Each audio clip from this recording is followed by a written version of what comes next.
27. aprila je mimo 70 let, odkar je bila narejena prva prevara v tej Sloveniji, ko so ustanovili protiimperialistično fronto, potem so pa to prodajali kot osvobodilno fronto proti Hitlerju in tako naprej. No in potem so se vrstile vsakovrstne prevare, leta 1945 so tudi pobijali za ceno tega, da so se uspeli na oblast. No in zdaj je pač po letu 90 smo pričakovali, da bo zadeva drugačna, pa so uzurpirali oblast spet z raznimi fintami, se obdržali pri lastniškem koritu in nadaljevali uničujoč pohod za slovenski narod.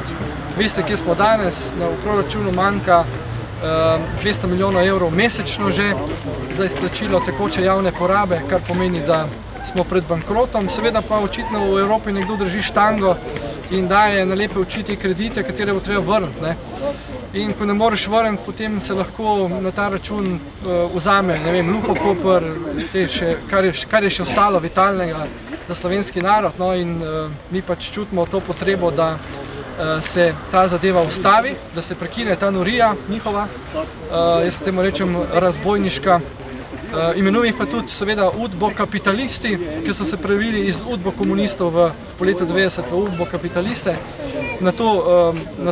To čist potrjuje naša raziskava, po kateri smo ugotovili, ko smo pogledali udba.net, da vse vzvode odločanja v rokah držijo še vedno kadri, kateri so bili pred letom 90 na prizvodih odločanja, jih imajo tudi še danes.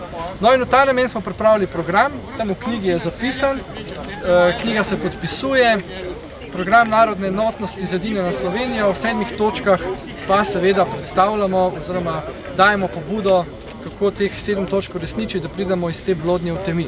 In prva točka je ilustracija. Mi vsi vemo, da skoraj vse postkomunistične države so to naredile, Slovenija pa tega še ni naredila. In se tudi skriva, v medijih ne govorijo, da je to naredila na primer Romunija pred pol leta, Makedonija 2009, septembra meseca so to speljali in da ne govorim nazaj, Češka, Slovaška in vse te države postkomunistične so od vzvoda odločanja odstranile vse kadre, ki so pred letom 90 vladali. In to je naš problem, da nam še vedno vladajo isti gospodari, se pravi, kateri so zafurali prejšnji grunt in zafurali so tudi Slovenijo. Pozdravljeni, jaz ne bom tako glasen. Glasni boste vi čez 3-4 mesece, bo zmanjkalo sposojenega denarja, bo država šla po poti Portugalske, Grčije in mogoče 3 mesece kasneje, ko šla po poti Romunije. Če komu slučajno še ni jasno, kaj je pot Romunije. Romuni so s svojimi krvniki obračunali. Ta glavnega so obglavili. To vas čaka, tovariši. To nas čaka vse. Čaka nas lahko ponovitev Bosne v malem, namreč državljanska vojna tukaj znotraj, zaradi tega, ker se bodo šli tisti, ki so narod okradali, ogoljufali, ponižali, reševati tako, da bodo klali narod, kot so ga enkrat že klali. Rado se vsakmu, ki ne razmišlja enako, kot je na liniji, kot je bilo svoje čase na parsijski liniji, obklada z neko belo gardo, pa ne vem še s čem. Ni res. Ljudje smo, ki smo se borili za Slovenijo, in ljudje smo, ki se ne postojimo poneumljati, nobenemu več. In čas je, da se zaveste, kam smo prišli. S tem, ko smo verjeli, da so rezultati volitev korektni, ko nam kradejo že na volitvah, da ko smo verjeli, da so tiste stvari, ki jih sprejemajo parlament, sodstvo in še kdo korektne, ko nam kradejo pred golimi očmi, ko se sodniki ne držijo lastne zakonodaje, ali pa se jo držijo samo tako, odvisno za koga gre. Lani so me zbrisali. Zbrisali samo z Facebooka, zato ker sem si upal omeniti, da treba afero Bullmastiff raziskati. Ne, to pa ne. Naši so vmešani. Koga brigajo ubogi psi? Naši so vmešani. Kaj delajo naši? Kradejo čudne spolne prakse, zaradi katerih se nam reži danes cel svet. Prišli smo med prvih 10 najbolj nenavadnih, najbolj nemogočih držav na svetu. No, se to ni nič hudega. Se na prvem mestu v podavkih smo pa že itak lep cajt. Ne gre več tako. Prekinemo lahko zadevo zlepa.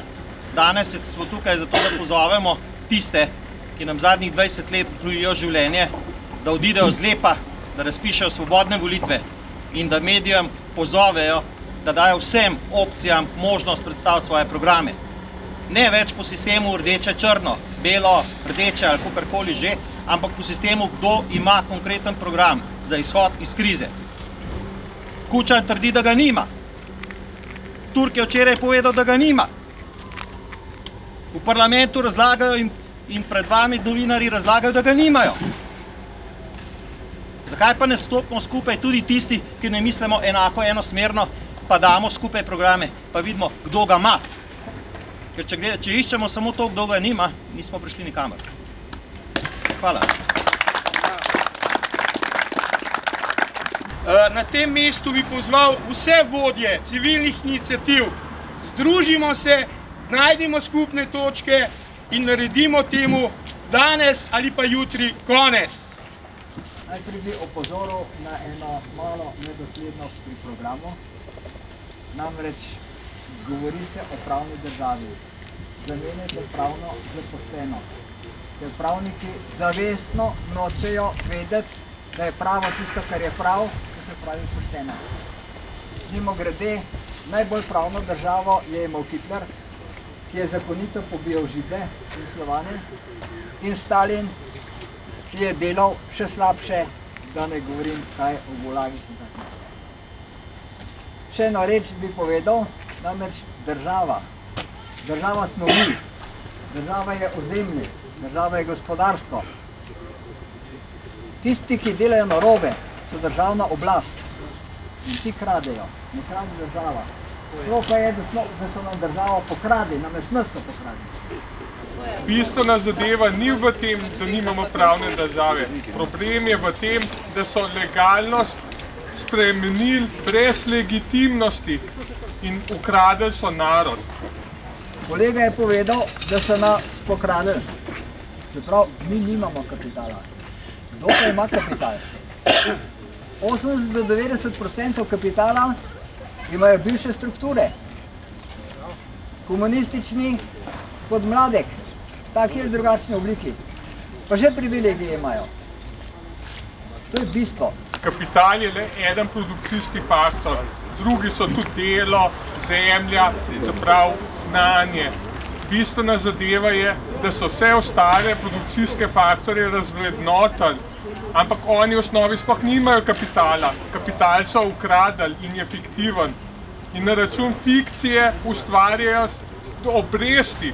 Se pravi, spremenili so se iz marksistov v najbolj pohlepne sužnje lastniške, kako bi rekel, strukture. Gustav Radbruch je govoril, da on ne more prevzeti odgovornosti za sistem, ki so ga postavili s kapitalom, industrialci, od Krupa in drugih velikih korporacij, ker je ugotovil, da sistem gre v napačno smer. Bistvena zadeva je, da moramo razumeti, kaj je uspešnost in kaj je učinkovitost. Vsi te strukture, ki tlačijo, so lahko učinkovite, niso pa uspešne. Vi ste edini, ki ste se izpostavili, ne? En se more. Ti se pa tudi izpostavil, ampak v napadnem smislu. Jaz sem se 14 dni temle izpostavil, pa so gospodje temle iz medijev vodili mene, pa so se mi smejali. Jaz vam samo vašo napako prepovedujem. Lahko se pa motim in dam zdaj takoj tavžen evrov, če se res motim. Če se res motim, dam vam zdaj takoj tavžen evrov. Ko so imeli pa obrtniki izbor, ko sem imel govor, je pa gospod iz pa je rekel, pejte mi pa te dal izjavo. Lejte, takole vam jo bom dal. Ne provociram, se bom umaknil. Prvič, ko ste me zaprosili, zdaj gremo. Hvala, da ste mi povedal. Sramota. Sramota za našo državo.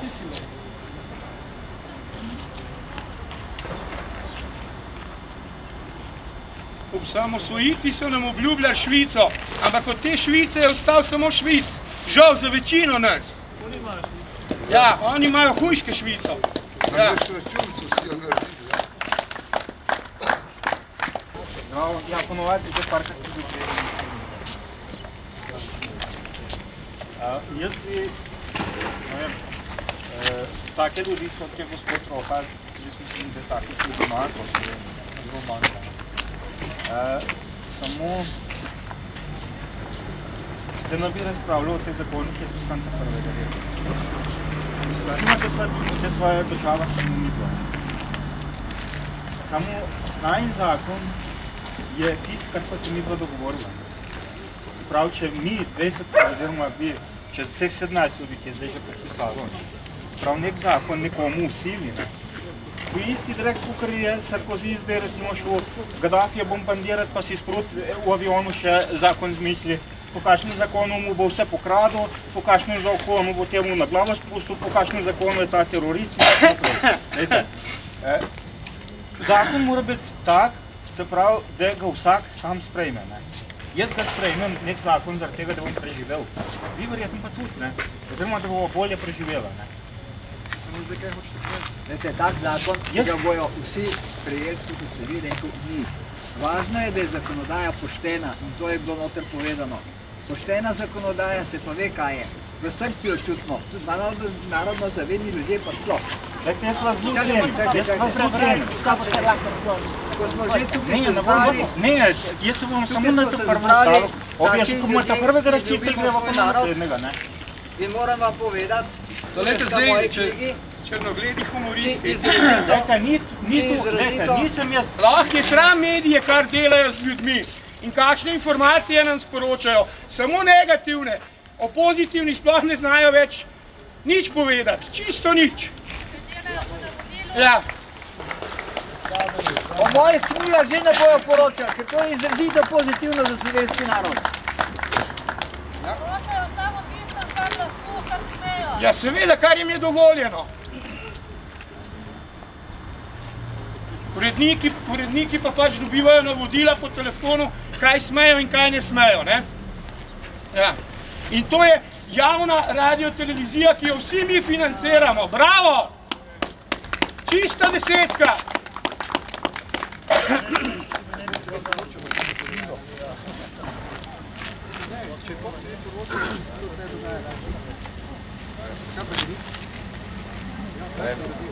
Pop TV je vsaj toliko bil fair, da je dvakrat ali trikrat celo objavil moje izjave, ki sem jih dal tukaj jim.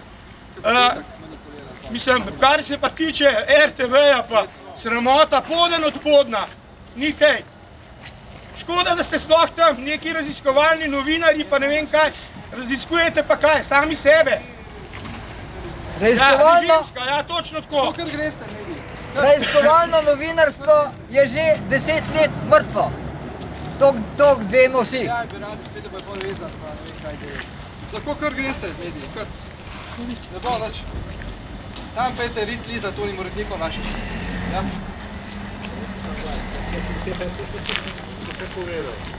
Ja, malo se pogumnih, ja, res, zelo malo. Ki imate jajca, da se upate izpostaviti, pa kaj objaviti. Ja, da malo izsilite. Drugače se pa vsi, bom rekel po domače, ne bom raj rekel izjave, no, škoda. Slovenski jezik je unikum. Lahko rečemo kar na svetu. Daleč najboljše ohranjen slovanski jezik. In naše korenine, tukaj imate dokaze v teh knjigah, segajo že v 10. tisočletje pred Kristusom.